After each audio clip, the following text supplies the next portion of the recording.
Look, let's move on into the offense. And honestly, we could pick anywhere you want to. You can go to JD5 throwing to 9 different ball catchers. You can go to the running game having over 200 yards with just 3 ball carriers technically. There's so many different places. But Will, I think we got to talk about consistency. 16 straight scoring drives from the Giants game to this.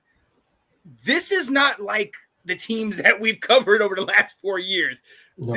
Consistency, efficiency. Talk to us, Will. This is beautiful. Yeah, it is. I mean, we've never seen anything like this. Even when Jay had good offenses, and even the RG3 2012, we never had any type of this type of offensive firepower we got. And one of the things I was looking at, obviously, thank you for stealing all my stats that I was going to talk about there, but we've already gone through that. But it goes to the overall, where the biggest thing that I see in this offense is I don't know when they line up whether we are running or throwing the ball. And there used to be times when we'd trot out number 82 Logan Paulson, and he'd be right next to the tight end, like, it's going to be handoff. Right. Or Lorenzo Alexander would come in as tackle eligible, big number 79, like, we're running the ball here, 2 yards. They're going to try and run it. Like, everything just became so predictable. Or you're not running to Deshaun Jackson's side because he's not going to block the guy. And it's just, I don't know when we line up what we're doing. And I think you're seeing that with the team out there because, like you said, 9 different pass catchers. 3 guys ran for over 200 yards. They're getting chunk plays. They're getting chunk runs. They're getting chunk passes. JD is so efficient with the ball because I think he can, because I think we've got people right now through the first quarter of the season, just the defense is on their heels. And because they don't know if it's going to be a run or pass, all it takes is a second for that defender to be thinking, and the receivers passed him, or the runners already passed him, or JD5 has made his decision and he's either handing it off or keeping it. It's, it doesn't take much. And it's just a really, really dynamic offense right now that is fun to watch. Oh, absolutely. And I mean, we can talk about, we can talk about the run game and the line and the wide receivers, but I mean, we were excited about how Jaden performed second week, third week, fourth. But when you look at the numbers, you just get even more excited. Game 1, 71% passing. Game 2, 79. Game 3 was the only 2 incompletion game where he had 91%. And this one, he had 86%. In the last 2 games, he only missed 6 passes total. I mean, what can you say negative? This guy is balling out, man. So one thing that we need to give credit to, and I don't hear a lot of credit to it, is the pass catchers. Like they, but at the same time, Jaden's putting the ball where these guys can catch these balls. You know what I'm saying? Like he's pinpoint. So honestly, to your point, Sean, like he is balling out. He's balling out crazy. But there's 2 parts of pass and catch, you know what I'm saying? So we got to give credit to these pass catchers, because I'm trying to tell you, McCaffrey, he has the name, but the transition from quarterback to wide receiver, I was kind of sus. I thought it was going to take a few years for that. Journeyman like Zacchaeus. I'm sorry. Zacchaeus. Oh, yeah, Zacchaeus. Yeah. There you go. Thank you. Bless you. So a journeyman like him, you know what I'm saying? You weren't really thinking that he was going to be much of anything, you know what I'm saying? And Terry, y'all know my criticism, Terry. It's still there, but that man can catch a ball, bro. You know what I'm saying? He can catch a ball. So much credit to these receivers out there and doing their job and doing their part in catching this ball.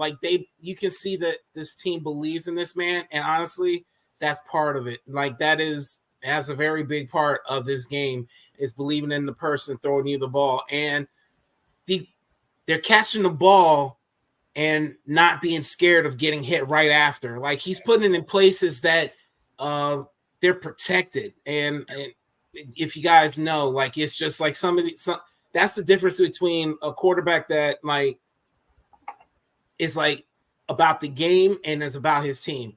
You can be about the game and not give a F about your team. But if you care about your guys, you're going to put it where they can catch it and they're safe to catch it too. And he is doing that all like hands down. And I'm trying to tell you that I love this man. Honestly, it's almost RG3 love. Like it is, man. Like I love me some RG3. So yeah. Oh yeah. I wanted to piggyback off the wide receiver talk and you talk about cohesion, Ab. Alameda Zacchaeus is the guy. So this in week 4, he's our leading receiver. He also barely caught anything against the Bengals. He did nothing. And did you hear him complaining about it?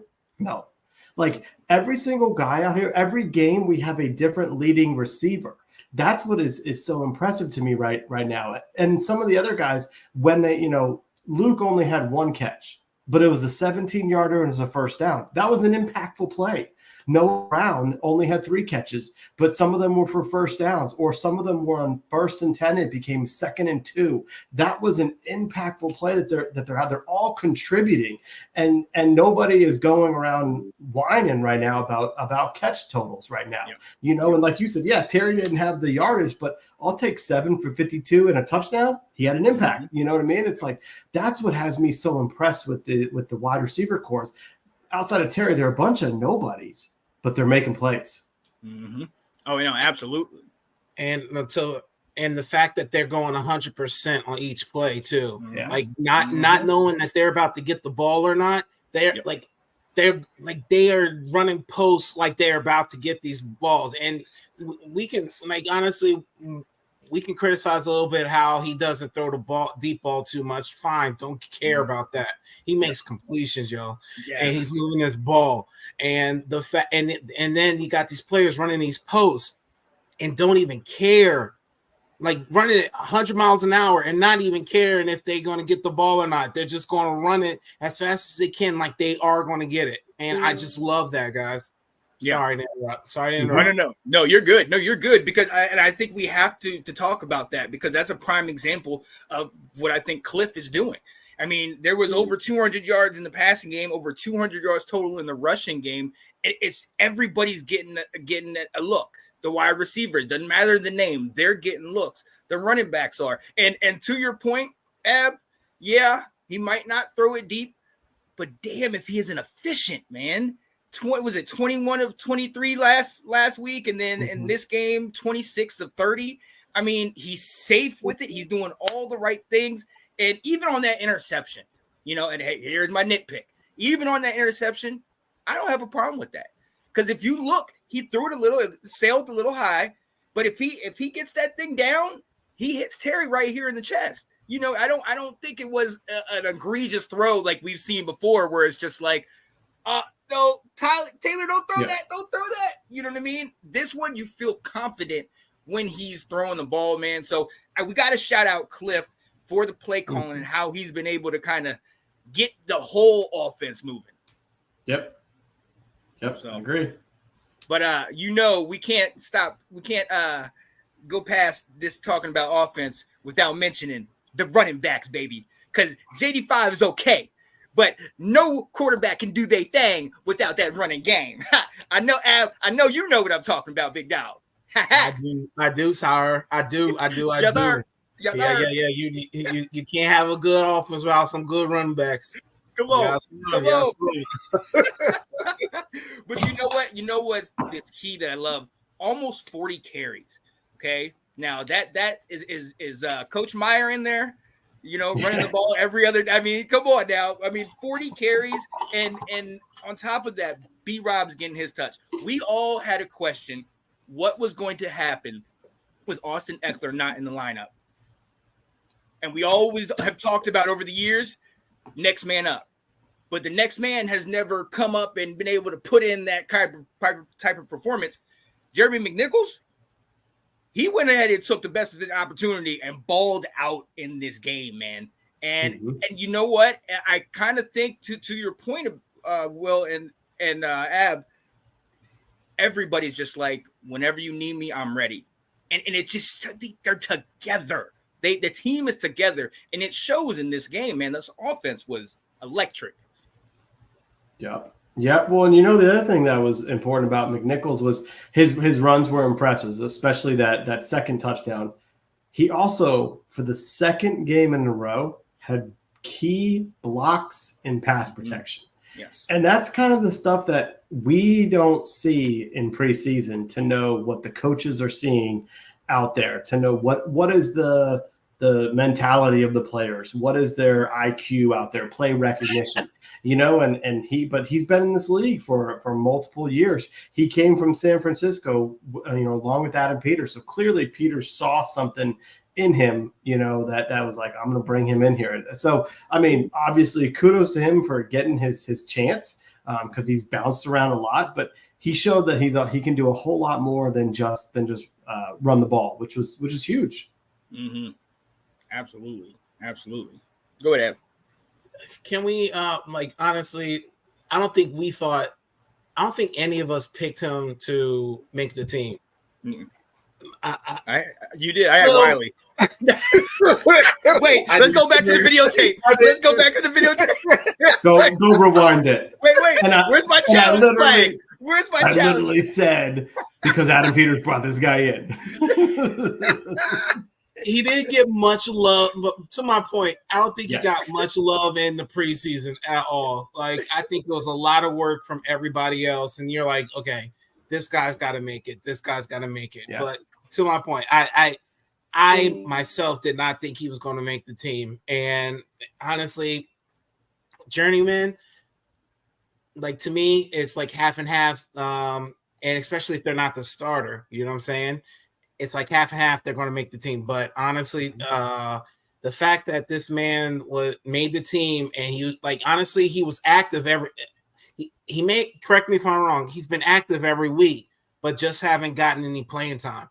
And the fact that he was able to make the most of when he finally got that call, I love it, guys. Mm-hmm. I do.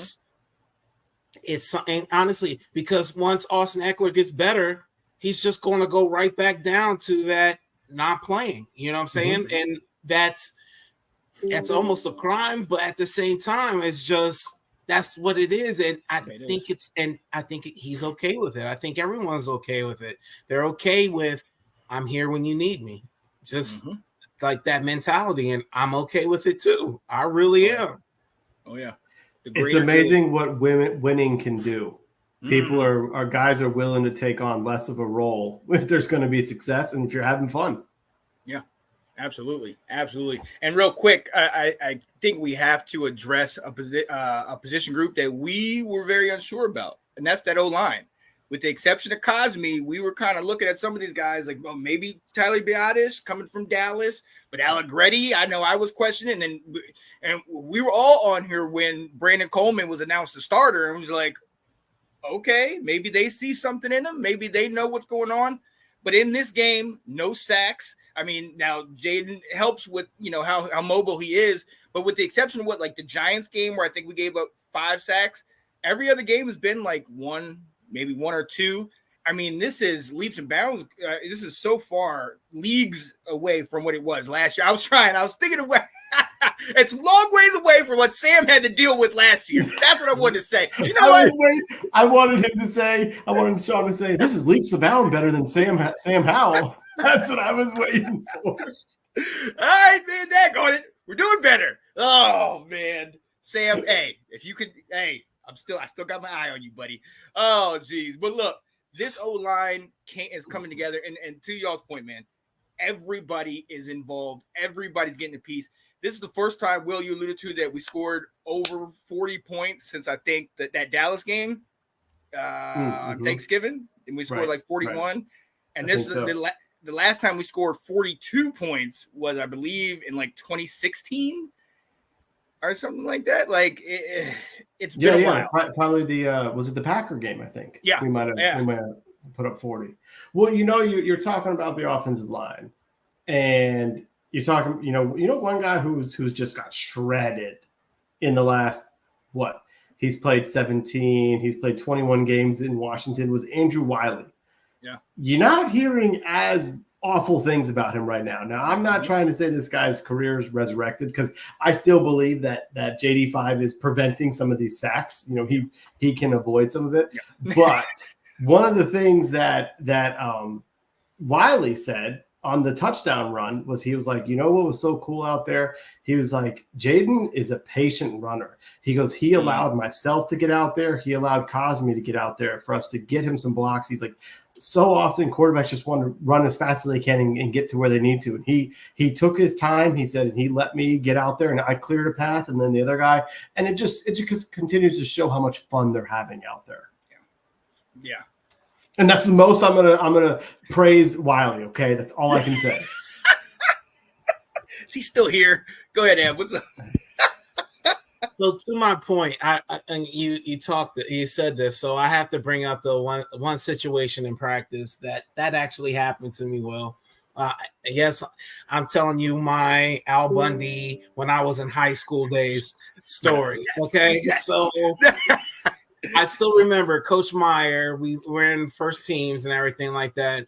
And I get the handoff. And once I get the handoff, I'm in there. And then I get hit on the line. You know what I'm saying? I get hit almost immediately. Then the lineman yells at me. He's like, wait for me to get there. Wait for me to get there. Coach Meyer jumps in his ass. And he's like, it's your job to get there. It's your job to get there. You get there. And so sometimes I probably have seen this part. I was like, oh, I'm gonna step back. So you know what I'm saying? Because our job is to get the ball and run, you know what I'm saying? And it's the lineman's job to get there and get that hit. Like sometimes there's not a time to finesse, and I don't know whether I'm not calling anybody and how their work ethic is, but sometimes it's easy to go through the motions. That's what I'm saying. And so it's so sometimes it's not, my point is, it's just, there's not a time, sometimes it's not, you're not able to finesse your way through the line like JD5 is able to do. Okay. And so that's all it was, is a running back's greatest weapon is his speed. You know what I'm saying? And not everybody's a JD5 that can just pick and choose step by step. When you say not everybody, who you talking about, Ab? They talk about 14 now. Are you? Not at all, sir.